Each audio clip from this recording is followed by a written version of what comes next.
Tuh. Oke, ini sudah mulai semua kontingen berbaris.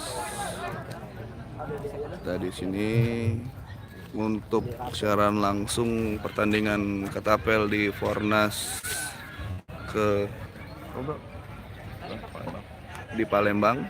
Ini venue-nya di venue beach volley untuk di Fornas ke-6.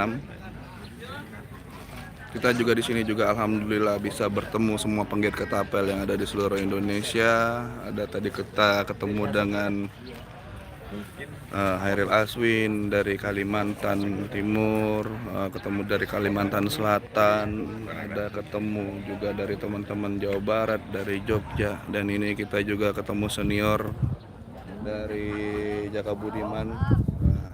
Jaka Budiman nih kalau yang mau temu akhirnya ketemu nih dari dunia maya, aja Bu Jabe.